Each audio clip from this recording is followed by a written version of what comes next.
নমস্কাৰ কৃষক বন্ধুসকল আসাম এগ্ৰিকালচাৰ টিপছ ইউটিউব চেনেললৈ সকলোকে স্বাগতম জনাইছোঁ। তে কৃষক বন্ধুসকল আজি মই টমেটো খেতিৰ পৰিচৰ্যা আপোনালোকে টমেটো খেতিৰ পৰিচৰ্যা কেনেকৈ কৰিব, বিশেষকৈ যেতিয়া আপোনালোকৰ টমেটো গছত ফুল ফল লাগিবলৈ আৰম্ভ কৰিব আৰু সেইখিনি সময়ত কিছুমান বেমাৰে দেখা দিয়ে আৰু এইবিলাকৰ প্ৰতিকাৰ যদি আপোনালোকে নাজানে বা আপুনি নাজানে তেতিয়াহ'লে কিন্তু আপোনালোকে টমেটো খেতি কৰিব নোৱাৰিব। বিশেষকৈ তিনি ধৰণৰ বেমাৰ দেখা দিয়ে। এটা হ'ল বেক্টেৰিয়েল উইল্ট, দ্বিতীয়টো হ'ল গুৰি পচা আৰু তৃতীয়টো হ'ল নিমাটড। গতিকে এই তিনি ধৰণৰ বেমাৰৰ কাৰণে আপোনালোকৰ টমেটো গছ কি হ'ব, 2-4 দিন ঝিমাই দিনৰ ভাগত ঝিমাব, ৰাতি হ'লে আপোনালোকে ভাল দেখিব। এনেকৈ 3-4 দিন ঝিমোৱাৰ পিছত আপোনালোকৰ টমেটো গছ হয়তো মৰি যাব। গতিকে এই বেমাৰ যদি আপোনালোকৰ টমেটো খেতিত দেখা দিয়ে, আপোনালোকে প্ৰতিকাৰমূলক হিচাপে কিছুমান ব্যৱস্থা যদি আপোনালোকে নাজানে বা সেই বেমাৰৰ বিষয়ে যদি আপোনালোকৰ জ্ঞান নাথাকে, গতিকে আপোনালোকে কিন্তু টমেটো খেতি কৰিব নোৱাৰিব আৰু আপোনালোকে লছৰ সন্মুখীন হ'ব। গতিকে কৃষক বন্ধুসকল মই দেখুৱাই দিছোঁ, আপোনালোকে চাওক। প্ৰথমতে আপোনালোকৰ গছজোপা এনেকুৱা হ'ব। কৃষক বন্ধুসকল মই যি 3টা বেমাৰৰ কথা ক'লোঁ তাৰে এইটো লক্ষণ চাওক। ফুল ফল আহিছে, ফলো আহিছে, কিন্তু গোটেই গছজোপা ঝিমাই গৈছে আৰু এইটো প্ৰব্লেম আজি 3-4 দিনৰ পৰা হৈ আছে। কিন্তু মই উঘালি পেলোৱা নাই। এইকাৰণে উঘালি পেলোৱা নাই যে মই প্ৰেক্টিকেল আপোনালোকক দেখুৱাম যে এইজোপা গছত কি বেমাৰ লাগিছে, গতিকে এই বেমাৰৰ নিৰাময় আপোনালোকে কেনেকৈ কৰিব পাৰিব। ইফালে চাওক, বাকী টমেটো গছবিলাক বঢ়িয়া আছে, ফলো লাগিছে, আপোনালোকে দেখিছে, ফুলো লাগিছে, কিন্তু তাৰ মাজতে এইজোপা গছ ঝিমাই গৈছে আজি 3-4 দিনৰ পৰা। ৰাতি হ'লে অলপ সতেজ হয়, কিন্তু দিনৰ ভাগত এনেকৈ ঝিমাই থাকে। তো কৃষক বন্ধুসকল এই বেমাৰৰ যদি প্ৰতিকাৰ আপোনালোকে নাজানে, মই ক'লোৱে আপোনালোকে হয়তো আপোনালোকৰ টমেটো খেতি একেবাৰে উদাং হৈ যাব, আপোনালোকে টমেটো খেতি কৰিব নোৱাৰিব। টমেটো খেতিৰ এই বেমাৰৰ বিষয়ে আপোনালোকে জনাটো অত্যন্ত প্ৰয়োজনীয় আৰু আপোনালোকে নিৰ্ণয় কৰিব লাগিব যে ইয়াতে বেক্টেৰিয়েল উইল্ট হৈছে নে গুৰি পচা বেমাৰ লাগিছে নে নিমাটড হৈছে।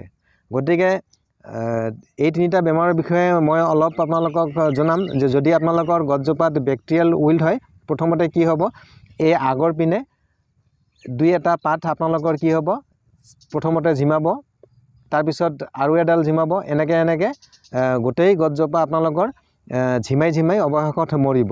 এইটো বেক্টেৰিয়েল উইল্টৰ কাৰণে হয়।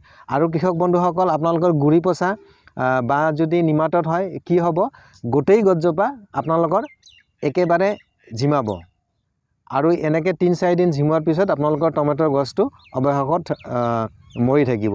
তো কৃষক বন্ধুসকল মই প্ৰেক্টিকেল আপোনালোকক দেখুৱাম যে একচুৱেলি ময়ো নাজানো ইয়াত কি বেমাৰ লাগিছে, গতিকে মই দেখাৰ পিছতহে মই ক'ব পাৰিম। তো কৃষক বন্ধুসকল প্ৰথমতে যেতিয়া আপোনালোকৰ টমেটো খেতিত এনেকুৱা বেমাৰ দেখিব, তেতিয়া আপোনালোকে কি কৰিব, টমেটোৰ গছজোপা লাহেকৈ উঘালি পানীত আপোনালোকে শিপাবিলাক ধুই ল'ব। তাৰপিছত চাব যে ইয়াতে কি হৈছে, শিপাৰ কিবা বিসংগতি হৈছে না গছজোপাত কিবা পোক লাগিছে বা না বেক্টেৰিয়েল উইল্টৰ কাৰণে এনেকুৱা হৈছে। গতিকে সেইখিনি আপোনালোকে প্ৰথমতে নিৰ্ণয় কৰি ল'ব।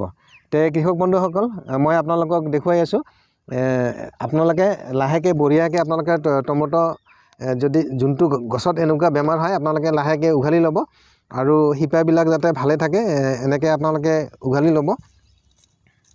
এনেকৈ উঘালি লোৱাৰ পিছত আপোনালোকে পানীৰে এই শিপাকেইটা চাফা কৰি ল'ব আৰু আপোনালোকে চাব যে ইয়াতে কি বেমাৰ একচুৱেলি লাগিছে বা শিপাত নিমাটড হৈছে নেকি।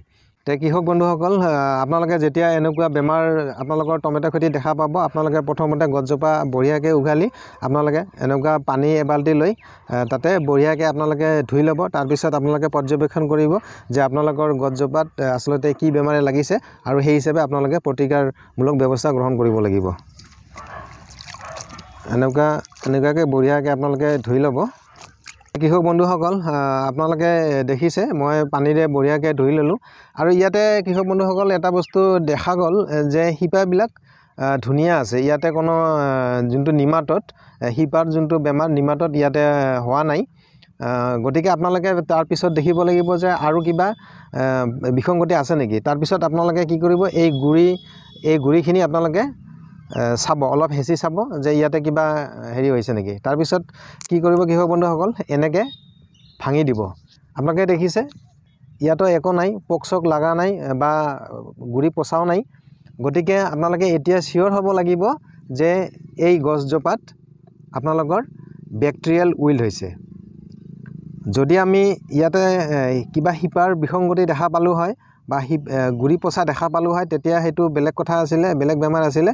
কিন্তু আমি এনেকৈ ধুই লোৱাৰ পিছত দেখিলোঁ যে ইয়াতে শিপা বা গুৰিত কোনো বেমাৰ নাই বা কোনো গেলি যোৱা নাই। গতিকে ইয়াতে যে বেক্টেৰিয়েল উইল্ট লাগিছে এইটো আমি খাটাং হ'লোঁ। কৃষক বন্ধুসকল, যেতিয়া আপোনালোকৰ টমেটো গছত এনেকুৱা বেক্টেৰিয়েল উইল্ট লাগিব, তেতিয়া আপোনালোকে কি কৰিব? প্ৰতিকাৰমূলকভাৱে এই বেক্টেৰিয়েল উইল্ট আপোনালোকে কেনেকৈ নিয়ন্ত্ৰণ কৰিব? তে কৃষক বন্ধুসকল, প্ৰথম কথা হ'ল, যেতিয়া আপোনালোকৰ টমেটো গছত বেক্টেৰিয়েল উইল্ট আপোনালোকে দেখা পাব, এনেকুৱা লক্ষণ দেখা পাব, তেতিয়া আপোনালোকে প্ৰতি বিঘা মাটিত বা প্ৰতি বিঘা খেতিত আপোনালোকে ট্ৰাইকোডাৰ্মা ভিৰিডি 1 কেজি আৰু চিউডোমোনাছ ফ্লোৰেছেন্স 1 কেজি আপোনালোকে ছটিয়াই দি পানীৰ ব্যৱস্থা কৰিব।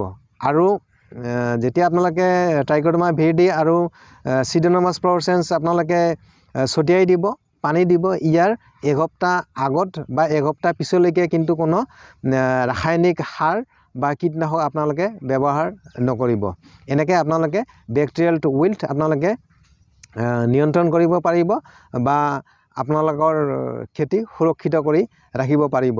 প্ৰথমটো হ'ল বেক্টেৰিয়েল উইল্ট, হয়তো দ্বিতীয় আৰু দুটা কাৰণ আছে। এটা হ'ল গুৰি পচা আৰু নিমাটডৰ কাৰণে এনেকুৱা আপোনালোকৰ টমেটো খেতি গছ মৰিব পাৰে বা আপোনালোকৰ বহুত টমেটো গছৰ ক্ষতিসাধন হ'ব পাৰে। তে কৃষক বন্ধুসকল, দ্বিতীয় কথাটো হ'ল যে আপোনালোকৰ এনেকুৱা যেতিয়া হ'ব, তেতিয়া আপোনালোকে দেখিব যদি এইখিনিৰ পৰা ইয়াতে কিবা গেলে বা পচে, আপোনালোকে এনেকৈ আঙুলিৰে হেঁচি দিব। যদি গৰা পচা বেমাৰ লাগে, তেতিয়া আপোনালোকৰ কি হ'ব, ইয়াতে আপোনালোকৰ বগা বগা কিবা ওলাব পুজৰ নিচিনা। গতিকে তেতিয়া আপোনালোকে চিয়'ৰ হ'ব যে এইটো গৰা পচা বেমাৰ। আৰু তৃতীয়টো হ'ল কৃষক বন্ধুসকল নিমাটড, মই স্ক্ৰীণত দিছোঁ। কৃষক বন্ধুসকল, দ্বিতীয়টো হ'ল যে গৰা পচা বেমাৰ যদি আপোনালোকে দেখা পায় বা গৰা পচা বেমাৰৰ কাৰণে আপোনালোকৰ যদি টমেটো গছ এনেকুৱা ঝিমি মৰে, তেতিয়া আপোনালোকে কি কৰিব, থায়ফিনেট মিথাইল ৰক নাইবা ফাংগু, এই দুটা মেডিচিন আপোনালোকে প্ৰতি লিটাৰ পানীত 3 গ্ৰামকৈ আৰু প্লাণ্টমাইচিন প্ৰতি লিটাৰ পানীত প্লাণ্টমাইচিন আপোনালোকে 1 গ্ৰামকৈ মিহলাই আপোনালোকে এই থায়ফিনেট মিথাইল আৰু প্লাণ্টমাইচিনৰ যোনটো দ্ৰৱণ হ'ব বা পানীত মিহলাই আপোনালোকে গুৰিত লগতে আপোনালোকে গছজোপাৰ একেবাৰে পাতে ডালে পাতে সকলোতে আপোনালোকে স্প্ৰে কৰিব।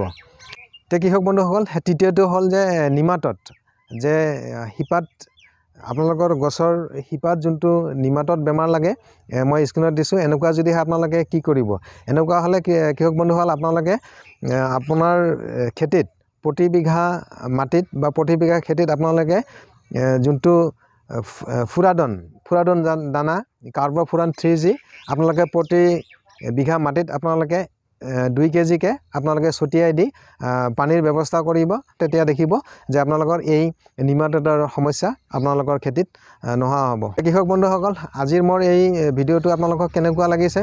গতিকে যদি ভাল লাগিছে আপোনালোকে ভিডিঅ'টো লাইক কৰিব, শ্বেয়াৰ কৰিব। আৰু যদি আপোনালোকে নতুন কোনোবাই মোৰ চেনেলত নতুনকৈ ভিডিঅ' চাই আছে, গতিকে মোৰ চেনেলটো ছাবস্ক্ৰাইব কৰি ৰাখিব। এই খেতি সন্দৰ্ভীয় বিভিন্ন ভিডিঅ' মই লৈ আহোঁ, গতিকে আপোনালোকে মোৰ চেনেলটো ছাবস্ক্ৰাইব কৰিব।